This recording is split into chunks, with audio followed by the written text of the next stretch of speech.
Hello বন্ধুরা, welcome back to my channel. আজ আমি বানাবো আপনাদের জন্য খুবই সুন্দর একটা দেখতে সবজির সব কিছু কালারফুল একটা মোমো, মানে চিকেন মোমো বানাবো। দেখুন, দেখতে কিন্তু কত সুন্দর কালারফুল হয়েছে। এরকম কিন্তু বাচ্চাদের সামনে দিলে কিন্তু অনায়াসে একদম প্লেট খালি হয়ে যাবে। দেখুন, দেখতে কিন্তু কতটা সুন্দর হয়েছে। আর আমার চ্যানেলে নতুন হয়ে থাকলে অবশ্যই আমার চ্যানেলটিকে সাবস্ক্রাইব করে নাও এবং ভিডিওটা দেখতে থাকুন। যেরকম কালারফুল এবং সব কিছু একদম অরিজিনাল, একদম কালার দিয়ে আমি তৈরি করেছি, কোনো রকম বাইরের কেমিক্যালযুক্ত কালার না।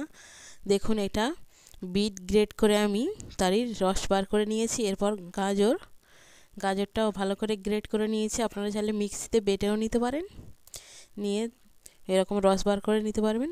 দেখুন, এটা পালং শাক গ্রিন কালারটা আনার জন্য সেটাকে বেটে আমি ছাঁকনি দিয়ে ছেঁকে নিয়েছি।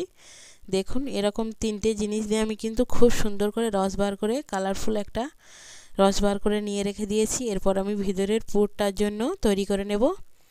এখানে বিনস কুচি করে নিয়েছি, একদম পাতলা পাতলা করে কুচি করে নিয়েছি। এটা একটু তেলে 2-3 মিনিটের জন্য একটু ভেজে নেব। এরপর অল্প করে একটু নুন দিয়ে দিচ্ছি, দিয়ে আবারও খুব ভালো করে নাড়াচাড়া করে আমি ভেজে নেব। এরপর দিয়ে দেব ক্যাপসিকাম কুচি। সব কিছু সবজি চিকেন দিয়ে কিন্তু আমি ভিতরের পুরটাও বানাবো এবং বাইরের সব কিছু ওই সবজিগুলোর রস দিয়ে আমি খুবই সুন্দর কালারফুল একটা মোমো তৈরি করে আপনাদের দেখাবো। দেখুন, বিট গাজর যেটা গ্রেট করে রস বার করে নিয়ে হয়েছিল সেটা আমি ফেলে দিইনি, সেটা আমি পুর তৈরি করে নেব। কাঁচা লঙ্কা কুচি সব কিছু একটু নুন দিয়ে আমি কিন্তু 5 মিনিটের মতো নেড়েচেড়ে ভাজা করে নিচ্ছি। এরপর আমি সেটা তুলে নিয়েছি। সেম কড়াই আমি অল্প করে আর একটু তেল দিয়ে দিয়েছি, দিয়ে পেঁয়াজ কুচি দিয়ে দিয়েছি। এখানে এবার চিকেন কুচিও দিয়ে দিলাম। পেঁয়াজটা 2-3 মিনিট নাড়ার পর চিকেনটা একটু নাড়াচাড়া করে একটু ভেজে নেব, দেখতে পাচ্ছেন আপনারা। এরপর নুন দিয়ে দিচ্ছি স্বাদ অনুযায়ী। এরকমভাবে আপনারা কিন্তু বানালে বাচ্চারা কিন্তু খুবই সুন্দর এবং মজা করে খাবে এবং অনায়াসে একদম সবজি সব কিছু দিয়ে আমি বানাচ্ছি, কোনো রকম বাইরের ফুড কালার ব্যবহার করিনি। একদম আপনাদের দেখিয়ে দিলাম খুবই সুন্দরভাবে আমি গাজর এবং বিট এবং পালং শাক থেকে সব কিছু রস নিয়ে আমি এরকম কালারফুল একটা মোমো তৈরি করে নিচ্ছি। বন্ধুরা, পুরোপুরি ভিডিওটা দেখার চেষ্টা করুন। আমি পুরটাকে খুব ভালো করে বানিয়ে নিচ্ছি। এরপর একটু সস দিয়ে দিচ্ছি। সস মানে পিৎজা সস বা পাস্তা সস, যেটা চাইবেন আপনারা দিতে পারেন। এরপর আদা রসুন বাটা দিয়ে খুব ভালো করে আমি নাড়াচাড়া করে নিচ্ছি। কিন্তু মশলার মধ্যে জিরে গুঁড়ো, ধনে গুঁড়ো এবং লঙ্কা হলুদ সব কিছু দিয়ে দিয়েছি। এরপর দিয়ে দিচ্ছি মটরশুঁটি। মটরশুঁটিটা আমি সবজির সাথে ভেজে নিইনি, কারণ মটরশুঁটিটা তেলে দিলে কিন্তু ওটা ফেটে যায়, আলাদা হয়ে যায়, সেই জন্য। এরপর সব কিছু সবজি দিয়েও আমি 2-5 মিনিটের মতন ভালো করে অল্প করে পানি দিয়ে খুব ভালো করে কষিয়ে নেব। নিয়ে খুব সুন্দর করে কিন্তু হয়ে গেছে। একদম ধনেপাতা কুচি এবং গরম মশলা গুঁড়ো দিয়ে খুব ভালো করে আমি রেডি করে নেব। দেখুন, খুব সুন্দর কিন্তু আমার পুরটা একদম রেডি হয়ে গেছে।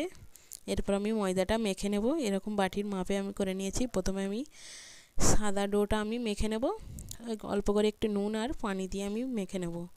তেল এখানে ব্যবহার করিনি। দেখুন, সাদা ডোটা আমি কিন্তু মেখে নিচ্ছি। খুব ভালো করে আমার মাখা হয়ে গেছে। এরপর আমি অন্য একটা রঙের সেটাও মেখে নেব। এখানে গাজরের যে রসটা দিয়ে আমি মেখে নেব সেটা, দেখুন গাজরের রসটা দিয়ে দিয়েছি, দিয়ে এই পুরটাও খুব ভালো করে আমি মেখে নিয়েছি।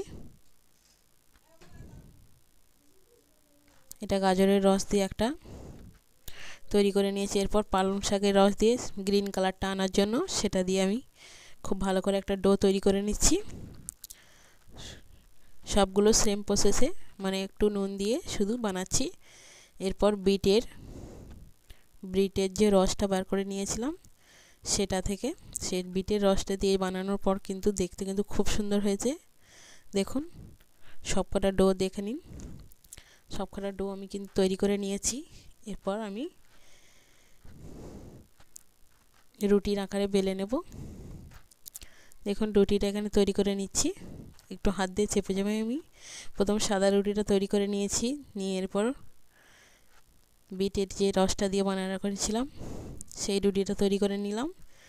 এরপর মানে সেম প্রসেসে সবগুলো রুটি তৈরি করে নেব। এরপর সবগুলো রুটি বানানোর পর আমি সাদা ডোয়ে একটু তেল আর ময়দা ছড়িয়ে একটা তৈরি করে নিয়েছি। এরপর বিটের রুটিটা দিয়ে দিলাম, তারপর পালং শাকের, তারপর গাজরের, সবগুলো বানিয়ে আবার তেল ও ময়দা ছড়িয়ে আমি একটা রোল করে নেব। খুব ভালো করে রোল করে কিন্তু নিয়ে নিয়েছি। এরপর ছুরি দিয়ে আমি খুব ভালো করে মাঝখান থেকে কেটে নেব। দেখুন দেখতে কিন্তু কতটা সুন্দর হয়েছে।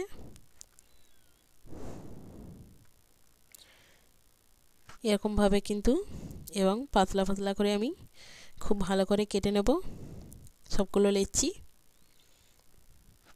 দেখুন সবগুলো লেচি কিন্তু আমি কেটে নিয়েছি। এরপর বাকিটা সব লেচি আমার সম্পূর্ণভাবে কাটা হয়ে গেছে। এরকম পাতলা পাতলা করে লেচিগুলো কেটে নিয়েছি। এরপর লেচিগুলো একটু হাত দিয়ে এরকম চেপটা করে অল্প করে ময়দা ছড়িয়ে আমি রুটির আকারে বেলে নেব। একদম পাতলা করে বেলে নেব। দেখুন খুব সুন্দর করে কিন্তু বেলা হয়ে গেছে। এরপর চামচের সাহায্যে অল্প করে আমি পুর দিয়ে দিচ্ছি, দিয়ে আমি তৈরি করে নেব। আমি এরকম শেপের মোমো তৈরি করে নিয়েছি। আপনারা চাইলে যেমন ইচ্ছা আপনারা যেমন পারেন সেরকমভাবে করে নেবেন। আমি মোমোর খুব একটা ভালো বানাতে পারি না, সেই জন্য আমি এরকম শেপ দিয়েছি। আপনারা চাইলে মোমোর শেপ বা অনেক রকম শেপে তৈরি করে নিতে পারবেন, সেটা আপনাদের ইচ্ছা মতো। আমি এরকম শেপ বানাতে পারি, সেই জন্য এরকম বানিয়ে নিয়েছি। মোমোর শেপটা আমি কিন্তু খুব একটা দিতে পারি না, প্রত্যেকটা আলাদা আলাদা শেপ হয়ে যায়, সেই জন্য।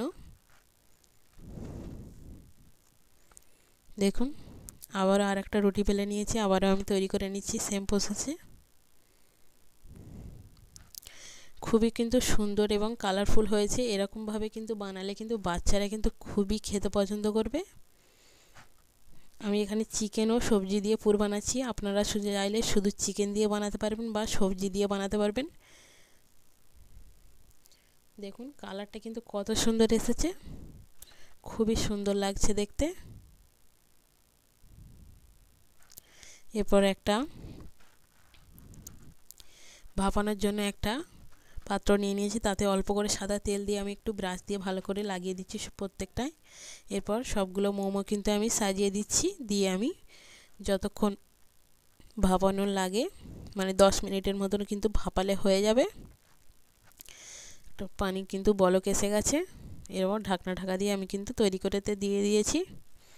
দেখুন একবার খুলে দেখাই আপনাদের, কিন্তু ভাপানোর পর কিন্তু কালারগুলো কিন্তু আরও ফুটে উঠেছে এবং ডিপ কালার হয়ে গেছে। ভিডিওটি যারা পুরোপুরি দেখেছেন অনেক ধন্যবাদ আপনাদের।